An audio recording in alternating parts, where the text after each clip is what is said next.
بسم اللہ الرحمن الرحیم، سورہ الزمر آیت نمبر 53 سے آنورڈ اینڈ تک۔ قل یا عبادی الذین اسرفوا علی انفسہم، اے میرے محبوب صلی اللہ علیہ وآلہ وسلم اپنے امتیوں سے میرے بہاف پہ یہ ارشاد فرما دو۔ زبان مبارک آپ صلی اللہ علیہ وسلم کی، خطاب اللہ تعالیٰ کا، اپنے امتیوں سے یہ ارشاد فرما دو، یا عبادی الذین اسرفوا، اے میرے بندو جنہوں نے اپنی جانوں پر ظلم کیا،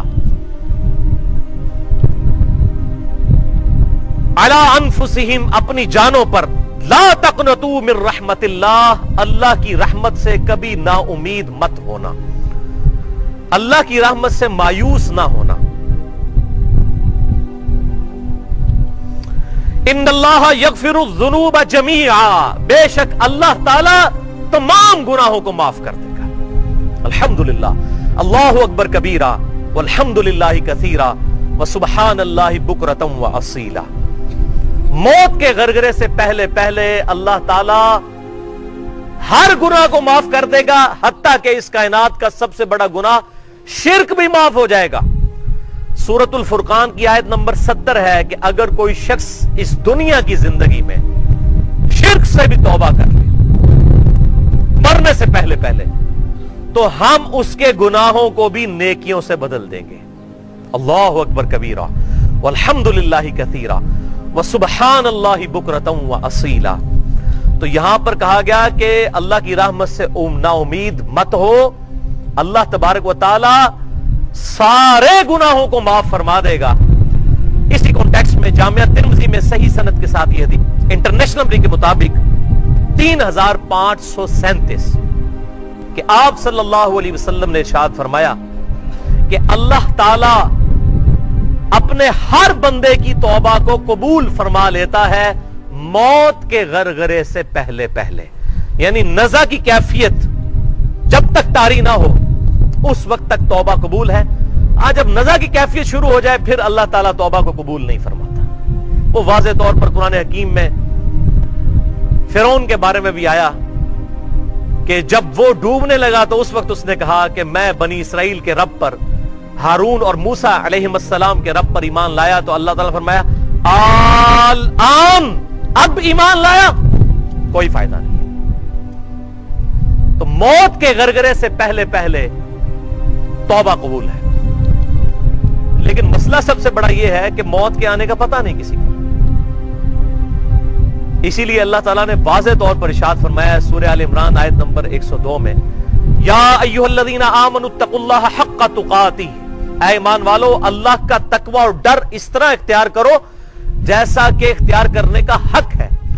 وَلَا تَمُوتُنَّ إِلَّا وَأَنْتُمْ مُسْلِمُونَ، دیکھنا تمہیں موت نہ آئے مگر اس حال میں کہ اللہ کے تابع فرمان ہی مرنا، مسلم ہی مرنا، سر تسلیم خم کرتے ہوئے۔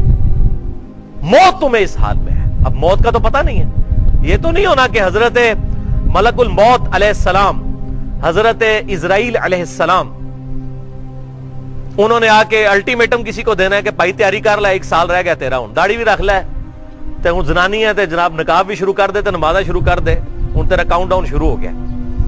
اس طرح کا کسی کو الٹیمیٹم نہیں ملنا کہ بھائی 1 سال ہے، اب آپ نمازیں بھی شروع کر دیں، داڑھی بھی رکھ لیں، نقاب بھی کرنا شروع کر دیں، اب 5 وقت جماعت سے نماز شروع کر دیں، آپ کا کاؤنٹ ڈاؤن شروع ہو گیا۔ نہیں، یہ تو موت کے آنے کا تو پتہ ہی نہیں کسی کو، اور یہ سب سے بڑی تلوار ہے جو انسان کے اوپر لٹک رہی ہے کہ انسان کو اپنی موت کا پتہ ہی نہیں ہے، ورنہ انسان اپنی زندگی کو پلان کر سکتا۔ اس لیے اللہ تعالیٰ فرمایا وَلَا تَمُوتُنَّ إِلَّا وَأَنْتُمْ مُسْلِمُونَ، دیکھنا تمہیں موت نہ آئے مگر اس حال میں کہ اللہ کے تابع فرمان مرنا۔ کیا مطلب؟ ہر وقت اللہ کے تابع فرمان رہنا، کوئی پتہ نہیں کس وقت موت آ جائے۔ اسی زندگی میں سے ہمیں اچک لیا جائے گا۔ ہمارے ساتھ کئی لوگوں کو اچک لیا گیا، میرے ساتھ کتنے انجینئرنگ یونیورسٹی کے میرے کلاس فیلوز تھے جو اب اس دنیا میں نہیں رہے ہیں، کئی میٹرک کے کلاس فیلوز تھے جو جا چکے ہیں۔ تو یہ آنے کی تو ترتیب ہے کہ باپ پہلے آتا ہے اور بیٹا بعد میں، جانے کی کوئی ترتیب نہیں ہے۔ ہو سکتا ہے پوتا پہلے چلا جائے اور دادا سب سے اینڈ میں جائے۔ وَلَا تَمُوتُنَّ إِلَّا وَأَنْتُمْ مُسْلِمُونَ۔ ان تمہیں موت نہ آئے مگر اس حال میں کہ اللہ کے تابع فرمان بننا. تو یہ جو بات آئی کہ اللہ کی رحمت سے نا امید نہ ہو, اللہ تعالیٰ سارے گناہوں کو معاف فرما دے گا, تو یہ گناہ معاف اس کے ہوں گے جس نے توبہ واقعی صحیح کی. یہ پاکستان, انڈیا, بنگلہ دیش والی توبہ نہیں, قرآن والی توبہ. اور وہ ساتھ ہی آگے وَأَنِيبُوا إِلَىٰ رَبِّكُمْ وَأَسْلِمُوا لَهُ,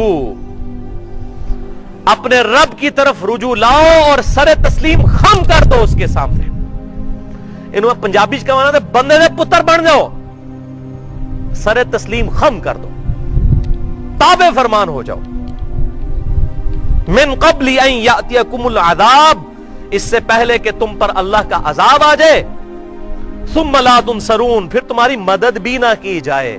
عذاب کیا, مرتے ہی عذاب شروع ہو جانا ہے. قرآن حکیم کی کتنی آیات گواہ ہے کہ موت کے غرغرے کے وقت ہی عذاب کے فرشتے آ جاتے ہیں, پٹائی کرنا شروع کر دیتے ہیں. میں نے پورا لیکچر دیا ہے اس کے اوپر, عذاب قبر کے اوپر, مسئلہ نمبر 117A اور 17B, جس میں میں نے 10 آیات قرآن حکیم سے اور 17 صحیح الاسناد احادیث اکثر بخاری اور مسلم سے بیان کی ہیں کہ عذاب دنیا کی زندگی میں تو اللہ تعالیٰ کی طرف سے آزمائش آتی ہے, موت کے غرغرے کے وقت پھینٹی لگنی شروع ہو جاتی ہے. قرآن حکیم میں کم از کم 10 آیات اس ٹاپک پہ موجود ہیں. بخاری اور مسلم کی متفق علیہ حدیث ہے جس کا مفہوم کچھ یوں بنتا ہے کہ جو شخص مر گیا اس کی قیامت قائم ہو گئی. مرتے ہی قیامت قائم. ایک تو بڑی قیامت آنی ہے نا, ایک یہ قیامت جو عذاب کا سلسلہ مرتے ہی شروع ہو جانا ہے, بلکہ نزا کے عالم میں شروع ہو جانا ہے. اس کو کہا گیا کہ عذاب کے آنے سے پہلے پہلے اپنے رب کی طرف رجوع لاؤ اور سر تسلیم خم کر دو. اسی طریقے سے قرآن حکیم میں وہ آیت بڑی امپورٹنٹ ہے, سورہ التحریم میں, یا ایھا الذین آمنوا توبوا الی اللہ توبۃ نصوحا, اے ایمان والو اللہ کی طرف توبہ کرو اور توبہ ایسی کرو جو آگے کو نصیحت بھی ہو جائے. صرف توبہ استغفار کی تسبیح نہ ہو, نصیحت ہو جائے. یہ نہیں توبہ کر کے ہٹے اور پھر وہی جرم شروع کر دیا. قرآن تو اس کو توبہ ہی نہیں مانتا. توبہ تو یہ ہے کہ گزشتہ گناہوں پر شرمندگی, آئندہ ان گناہوں سے بچنے کا پکا عہد کرنا,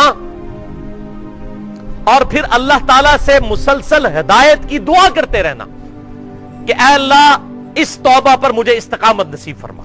یہ ہے توبہ, توبۃ نصوحا, ایسی توبہ جو آئندہ کو نصیحت ہو جائے. اگر نصیحت نہ ہوئی تو وہ توبہ کیسی ہے؟